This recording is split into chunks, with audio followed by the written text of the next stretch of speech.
Have you ever heard of the word sonder? For me, I take it more like an experience, the realization that everyone has lives that are just as complex as your own. And it happens when I'm on a plane. You see, I'm an overthinker. I'm a people watcher. So I'm on a plane and I start to think, that person in front of me might just be falling in love with someone. That person behind me might want a divorce. I see so many people with so many different experiences, dreams, and goals. And I think you and me, we're just the same. For a moment, take a look at the person next to you. Whether they're a friend, family, enemy, it doesn't matter. Both of your dreams are different, but you both have the same desire to achieve them. And regardless of what our dreams are, the manner in which they are achieved is something that's universal and shared. To prove my point, let's take two polar opposites. NWA, a famous rap group, and Albert Einstein, the famous scientist. Relativity and rap. Apples and oranges, right? So let's go back to rap's origins. We're on a time travel airplane, okay? We take this time travel airplane all the way back, 1980, Compton, California. 16-year-old African-American Eric Wright has a plan. His plan, to break out of the poverty he's grown up in and support his family. But to do that, he needs a job. How do you get a job? College, right? But his parents cannot afford that. They can't even afford to put food on the table. So he goes down the path that many teenagers go down, disobeying their mother. And also the path that many teenagers go down at the time, which was dropping out of high school and selling drugs. Back then, the school academic advisors weren't as good as they were now. So he dropped out. He dropped out and he started selling drugs, mainly for two reasons: to support his family and to protect himself. We're talking about a Compton community where poverty and crime were prevalent, where blacks continued to live in segregated neighborhoods. Gang violence was at a high. So by becoming a drug dealer, Eric Wright gave himself this self-forged armor. He was no longer just Eric Wright. He was Eric, the drug dealer Wright. He'd risen up. He'd risen up socially in that neighborhood, such that he'd given his family protection because they wouldn't mess with the son of a drug dealer. He had power, he had authority, and he thought that would last. He was wrong. 5 years later, his cousin was shot fatally, 2 times to the head. And just like that, he was done. He had enough of that hellhole of violence and just, it was just horrible. So he decided to do a 180. He changed his dream. He put all of the money he'd made selling drugs and put it into starting a music label, which he called NWA. Through the help of a white man who he recruited as his manager, Jerry Heller, and through recruiting another high school dropout through a mutual friend, he started NWA. And just like that, NWA was born. Eric Wright was none other than Eazy-E. That mutual friend was none other than Dr. Dre. And the other high school dropout was none other than the famous Ice Cube. But why did his dream change? Because dreams of survival were no longer enough for him. His own cousin had been shot. He wanted to make a mark. And more than that was the problem of the marginalization of the African-American community in Compton. NWA gathered to be a voice for Compton, to shed their truth through their own harsh but authentic experiences. They hoped their stories would not only be a lesson to the Compton youth to keep off the streets, but more than that, a call to America to fix Compton's situation. So they dropped their first album, Straight Outta Compton, in 1988, and it generated heated controversy on the specific issue of police brutality. At the time, thousands of Americans were dying in America while being arrested by the police, of which more than half of those were of color. NWA saw that and said, no way, releasing one of the most controversial diss tracks and songs that have ever been released, quite literally called, 4-letter word, The Police. You don't need Einstein to figure out what those 4 letters mean. Profane, abusive, it was a pure diss track. They fought the violence the police brought to them with violence in their own lyrics. And that came with consequences. You can't exactly threaten to murder the police and get away with it. So the FBI wrote them a letter and told them to stop performing the song. They were banned from radio. They got no airplay. But it didn't matter. 3 months later, that record sold 500,000 copies and it hit the Billboard charts. And just like that, Compton was put on the map. But why did people listen? Why did people listen to this group of high school dropouts? Because for the first time, hip hop wasn't squeaky clean music. For the first time, rappers spoke raw and without filter, giving people an authentic insight into what daily life was like struggling in Compton. At the time, rap was this kind of upbeat dance music, popularized by Run DMC and MC Hammer. It was the type of thing you could turn up to in the club. But NWA changed that. They showed that it was okay to express yourself.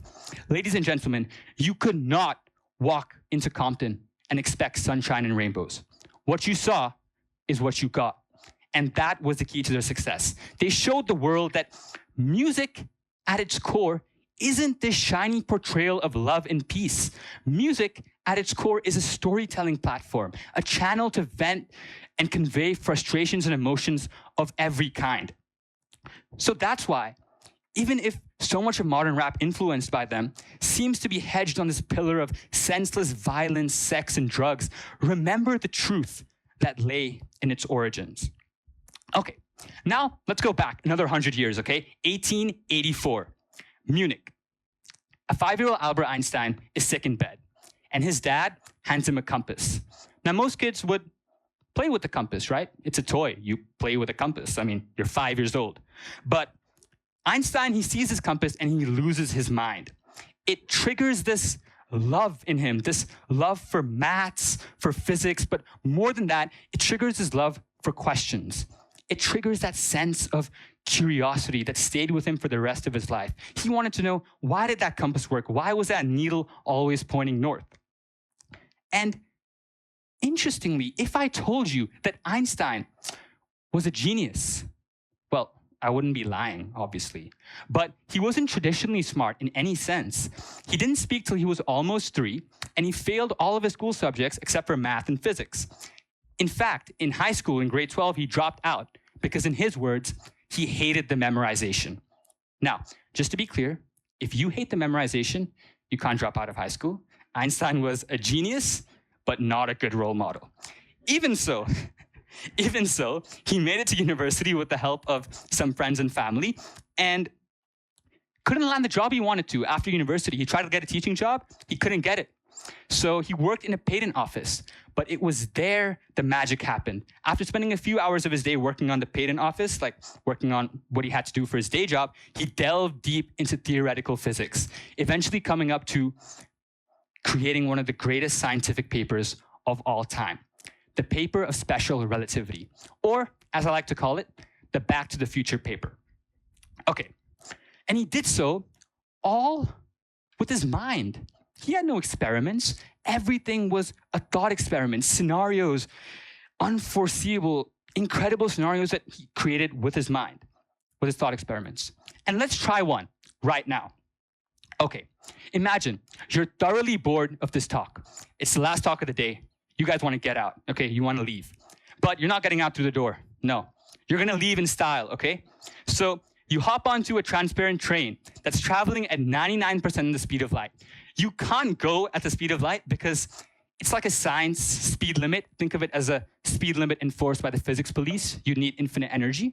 So you hop onto this transparent train and you shine a flashlight. To you, the flashlight hits the wall and comes back.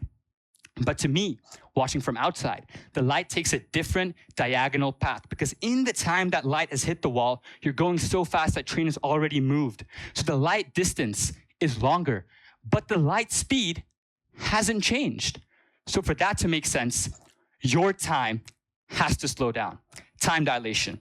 So keep that in mind, okay? Next time you're late for school, a meeting, I don't know, an interview, just make your vehicle go at 99% the speed of light. Not that hard.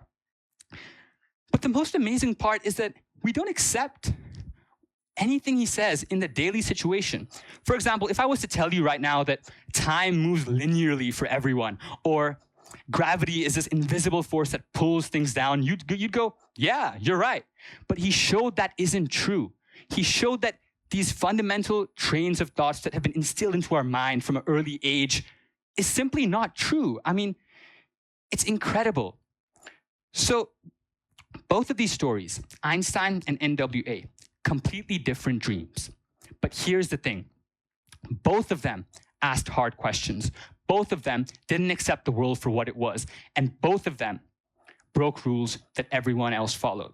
Based on these two stories, there are 4 key takeaways that we can draw from these stories so that we can achieve our ambitions and our dreams in the most efficient way.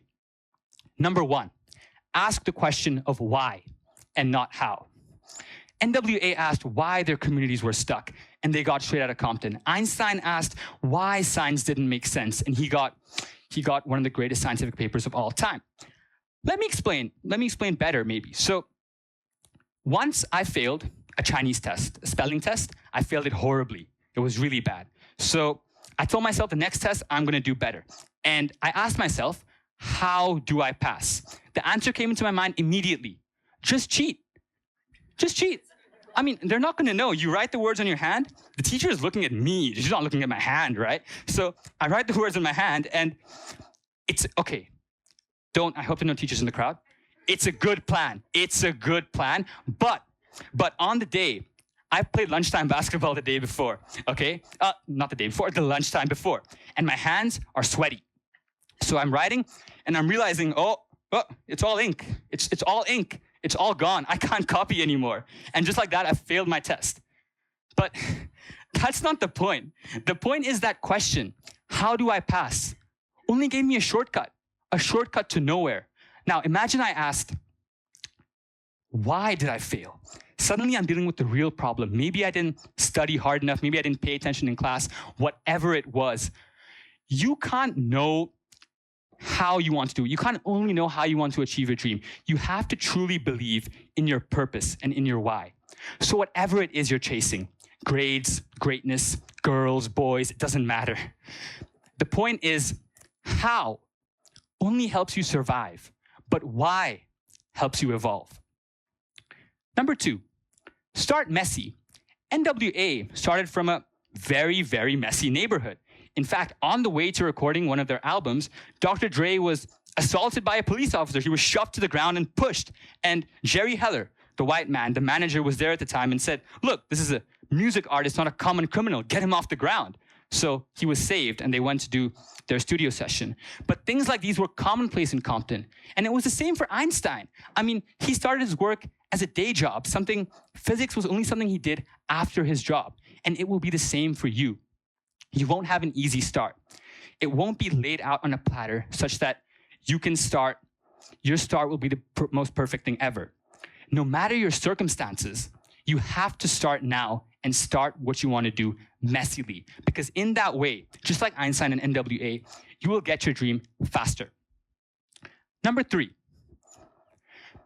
you all have a dream, I'm sure, by now. So I want you to forget that dream. Yeah. Forget it. Just forget it. Okay? Completely let go of your end result.